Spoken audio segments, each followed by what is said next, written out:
Quand on lit la paracha de Noach, il y a plusieurs points importants sur lesquels on va essayer de se concentrer, d'essayer de comprendre ensemble. Question très connue, très répandue, c'est que si on mesure et si on pouvait reconstruire cette arche de Noé selon les mesures mentionnées dans la Torah, alors la question toute simple est comment toutes les espèces sont-elles rentrées dans cet environnement si petit? Ça paraît vraiment surprenant. Alors bien sûr, pour répondre à cela, expliquer cela, je veux d'abord signaler un midrash très intéressant. C'est à la naissance de Noach, lorsqu'on parle de sa naissance à lui dans Paracha de Bereshit, il est dit que lorsqu'il naît Noach, Ze Yenahamenu, que lui va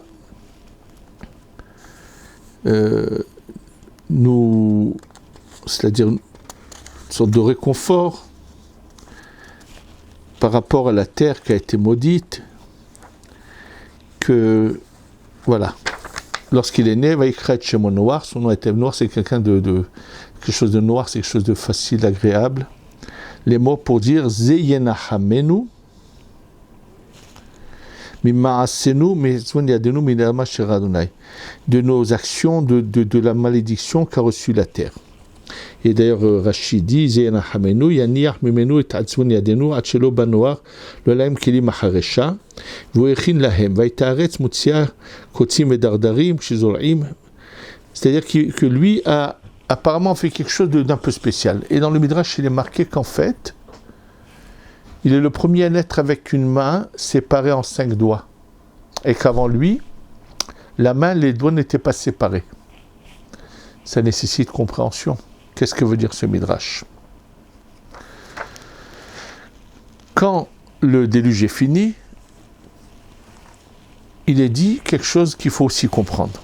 Donc, tout est fini, ça y est, la Teva s'est posée, et là, Vaidaber Elohim et Noach les morts. Et Dieu a parlé, mais là c'est marqué sur un terme qui paraît un peu bizarre. Le mot Elohim est utilisé en général en tant que rigueur.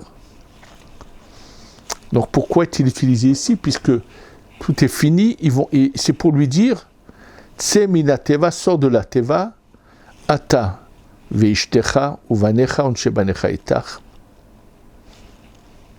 Pourquoi ne pas dire Vaidaber Adonai El Noach les morts? Pourquoi Vaidaber Elohim El Noach les morts? Donc pourquoi utiliser ce terme Elohim? Et puis pourquoi faut-il donner cet ordre de Tsemina Teva? Ensuite, il lui dit tout ce qui se passe, et là, Noach va faire un autel, va emmener des sacrifices, et là, Kadosh Baruch Hu dit, c'est fini, Lo osif od lekalel od et adama ba'avura adam, je ne vais plus maudire la terre à cause de l'homme, et je ne vais plus faire cette destruction de tout l'ensemble de l'univers. Et puis les saisons, il va y avoir des saisons d'été, d'hiver, automne, printemps. Chose qui n'existait pas effectivement avant le déluge. On va tout de suite en parler.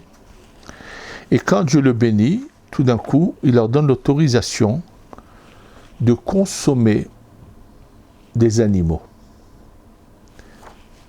Adam Arishon n'avait pas le droit de consommer des animaux jusqu'au moment de Noach.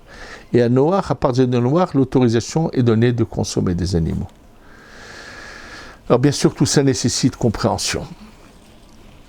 Ce qu'il faut savoir, et c'est un sujet que j'ai déjà abordé dans d'autres cours, que se passe-t-il qu'est cette période-là depuis Adam Arishon jusqu'au déluge. En fait, après la faute d'Adam Arishon, c'est vrai qu'il sort du Gan Eden, décret de mort, mais Adam Arishon n'est pas en matière comme la nôtre, pas du tout. Toute la vie sur terre est totalement différente de ce qu'elle est actuellement. Comme le ramène Rabbi Avraham Azoulay dans son livre Baalei Berit Avraham, les hommes se déplacent d'une extrémité à l'autre. Ça veut dire qu'ils sont spirituels. Alors déjà, par le fait qu'ils soient spirituels,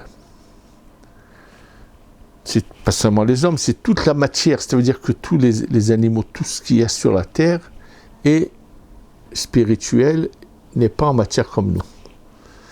Qu'est-ce que signifie la mort par rapport à cette époque-là ? Je ne sais pas comment on pourrait la définir, puisqu'ils n'ont pas la matière que nous avons. Et ce que je voudrais vous dire, c'est que dans une pièce, pourraient rentrer des milliers d'anges, il n'y aurait aucun problème.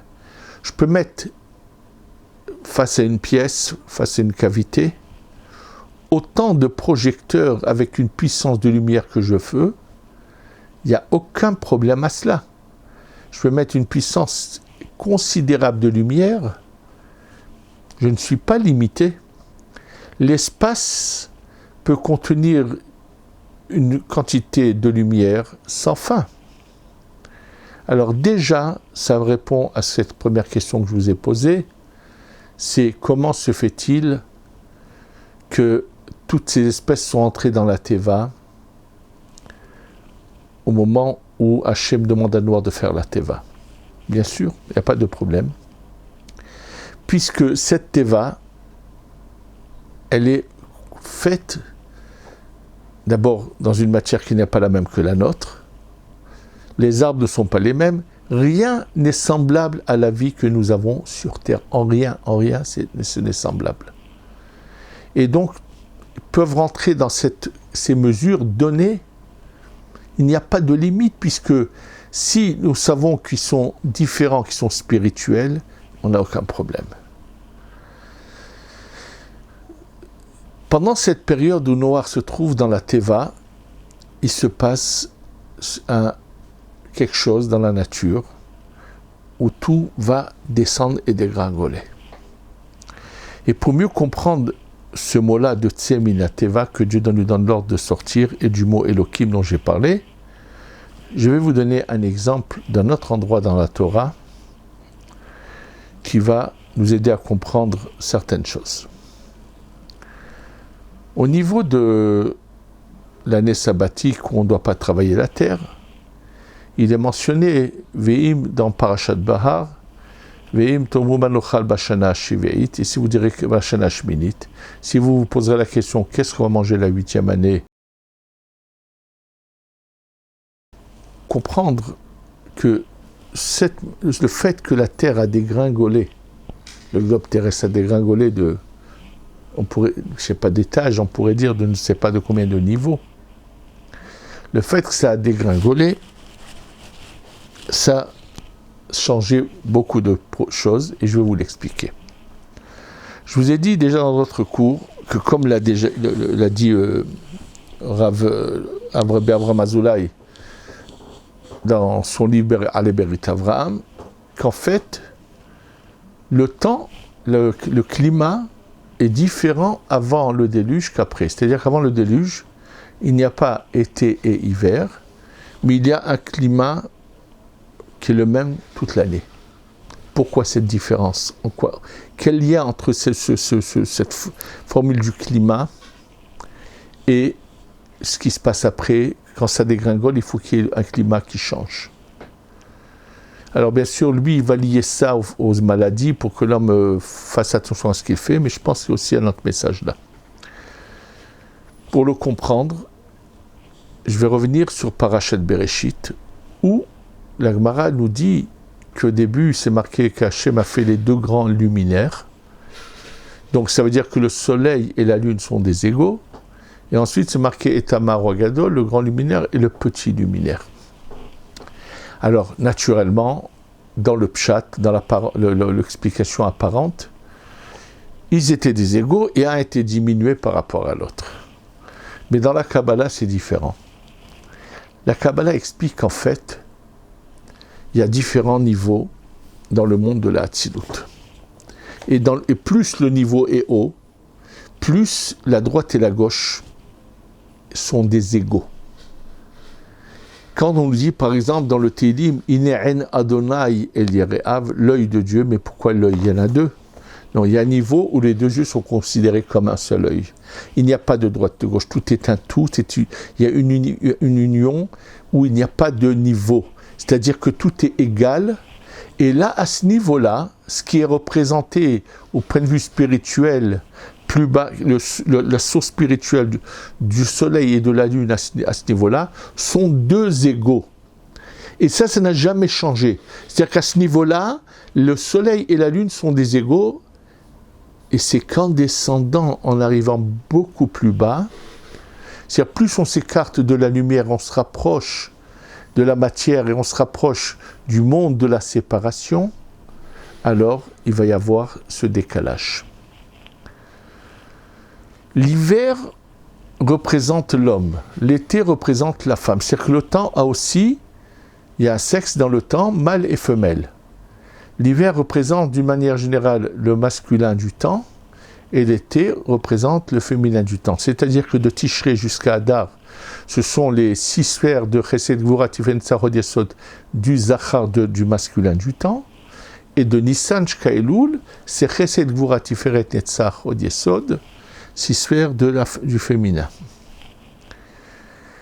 Avant que tout dégringole, ça aille beaucoup plus bas, ça ressemble à ces deux luminaires égaux. C'est-à-dire qu'il ne peut pas y avoir des décalages de température entre une partie du temps et une autre partie du temps. C'est un climat qui est le même toute l'année. Et au niveau du climat, c'est juste un exemple. En fait, là, les hommes sont à un niveau beaucoup plus élevé et ils n'ont pas besoin de faire ce qu'on appelle le birour, la séparation du bien du mal au niveau des animaux. Les animaux ne sont pas tombés, sont assez hauts où il n'est pas nécessaire de faire cette séparation-là. La fonction qui est donnée aux hommes dans le service d'Hachem est à un niveau beaucoup plus élevé. Et donc les nombres d'années qu'ils vivent, ce ne sont pas des années qui correspondent à notre temps. Rien ne ressemble. Je ne sais pas comment on pourrait définir cette période-là. Et donc, ils ne sont pas à la hauteur du travail en question. Donc le but de l'existence, qui est un certain service vis-à-vis de Dieu, eux ne sont pas capables de le faire, c'est trop haut pour eux. Donc il faut balayer tout ça, raser tout cela, et faire tout descendre à un niveau beaucoup plus bas, où là c'est sûr qu'il y aura toujours des personnages, des individus qui arriveront à faire ce qu'on leur demande de faire. Le Or HaChaim HaKadosh, dans un de ses commentaires dans son commentaire sur la Torah, dans une des parachiotes, compare ça à un roi qui avait donné 1000 pierres précieuses à ses employés, et ils n'ont rien fait. Alors à la fin il dit, bon, c'est fini, je vais leur donner beaucoup moins à faire. Et l'exemple qu'il donne, c'est juste une image pour comprendre que là, quand Hachem dit je ne vais plus détruire, c'est parce que tout simplement, je mets ça à un niveau si bas qu'il est évident qu'il y en auront qui réussiront. Je vais donner un exemple. On prend des élèves dans une classe, on leur fait des cours d'un haut niveau de mathématiques et aucun ne suit. Donc les résultats sont tous, c'est des zéros. Et bien sûr, qu'est-ce qu'on fait? On fait descendre le niveau, et là il y en a qui réussissent.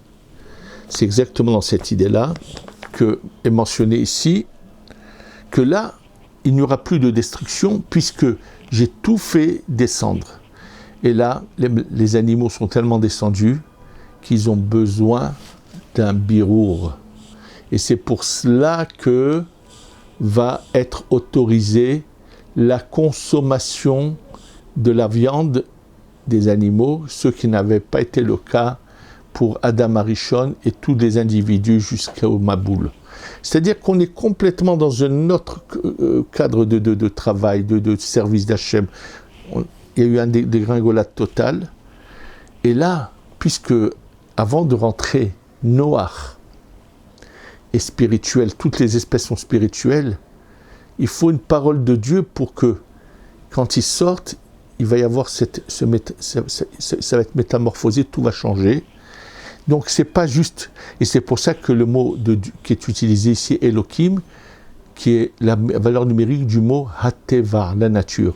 Donc c'est pas sa raison que c'est marqué Vaidaber Elohim El Noach les morts.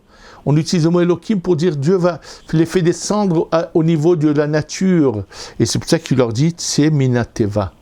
Il donne un ordre parce que sans cela, un monde spirituel qui tout d'un coup atterrit dans un monde matériel, il faut la parole de Dieu pour qu'il puisse les faire passer de ce niveau au niveau qui suit. Et donc, bien sûr, ça explique toute la suite des paroles qui sont là et pourquoi leur est donné l'autorisation de manger de la viande et ainsi de suite. Avec cela, on pourrait comprendre Noach essaye de refaire tout remonter et il n'arrive pas dans cette fameuse histoire où il s'enivre. On l'a expliqué dans un autre cours. Et il va y avoir ensuite la fin de la paracha qui nous parle de la génération qui vont tout d'un coup construire un édifice jusqu'au ciel. Qu'est-ce que cela veut dire? Les hommes sont au courant de combien ils ont dégringolé. Et ils voudraient revenir à cette situation antérieure, mais pas dans le bon sens, pas du bon côté. Ils voudraient avoir tous les avantages qu'il y avait avant, sans les obligations qu'il y avait avant. C'est un peu ça l'histoire de la tour de Babel. C'est ça l'image qui est derrière tout cela.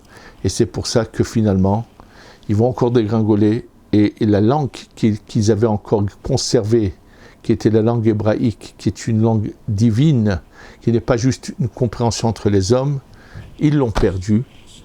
Et ils vont encore dégringoler encore plus bas.